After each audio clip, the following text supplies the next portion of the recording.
This is Coco. This is the thoroughbred that hadn't been ridden in a long time.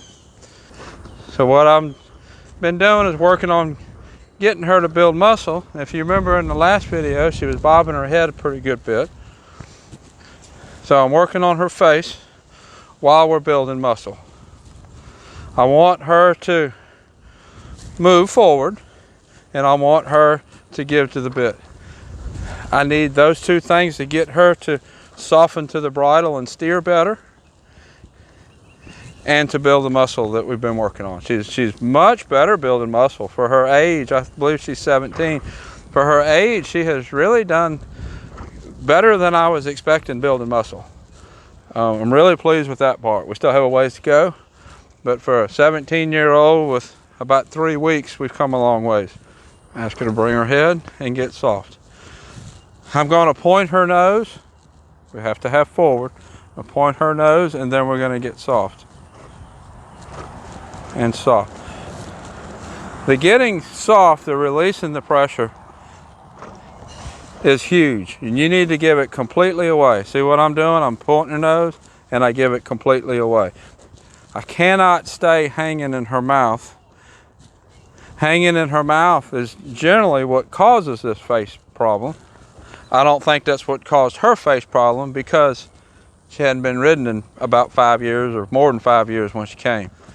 The last thoroughbred that I worked, I had put a twisted wire snaffle on. This one I have a smooth D-ring snaffle. I did that twisted wire snaffle with the other one because I knew that horse had been held in the face by jockeys during race training, because I knew that horse had been raced and she had won money, so I knew what her training was. This one, other than being tattooed, I knew she had been close to race, but she didn't have a race record. So I had assumed that she didn't make it very far in race training, or at least didn't make it to the track. So that's why I went with the smooth snaffle on her. Point her nose and release. Point her nose and release. And notice how I'm pulling towards my shoulder. That has not changed. That will always be that way. The direction that I've been pulling has a lot to do with why she's put on so much muscle so quick. By pulling towards my shoulder, I am bringing her nose in and lifting this shoulder, which lifts her back, which softens her nose and lifts her back. That is the movement that she needs.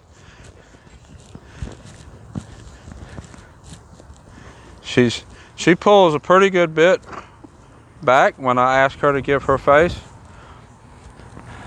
I don't really make a big deal about it, but what I am doing is I am making sure that I am pulling extra slow. I usually say that you should take 4 seconds to get from 0 to 100% pressure.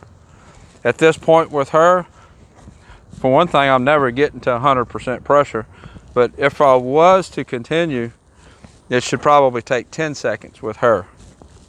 And by 100% pressure, I mean pulling as hard as you can possibly pull.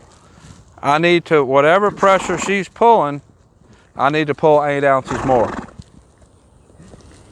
If her head is just totally soft like Jell-O, I'd be putting 8 ounces of pressure.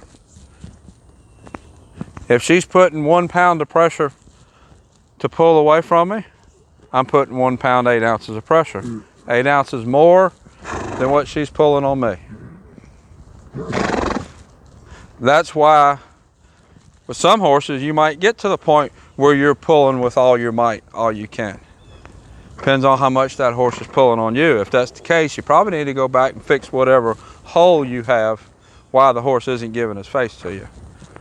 But part of the routine of softening a horse's face is only pulling 8 ounces more than the horse is pulling on you. There, her head is relaxing, her ears are lowering. I'm not doing anything to tell her to lower her ears. All I'm doing is pointing her nose and releasing. That just simple routine, she's getting confidence in me. I'm getting confidence in her. She's learning to what I want. She's learning how to respond to what I want. And she's getting a little more fit. I've not had her out on the trail ride yet. I probably will here pretty soon. Ride her in my pasture out back. Just take her out there and just see how she does out. She's a pretty alert horse. Just looks around. She don't react, but she does look around. She doesn't seem reactive, but she does seem aware of what's going on around her, which I'm fine with. I want a horse aware of what's going on around him. I don't like a horse that's just totally dull. I'll put a link up top to the other videos that I've done with her. This is Coco. She's turning out to be really nice. Until next time, thank you for watching.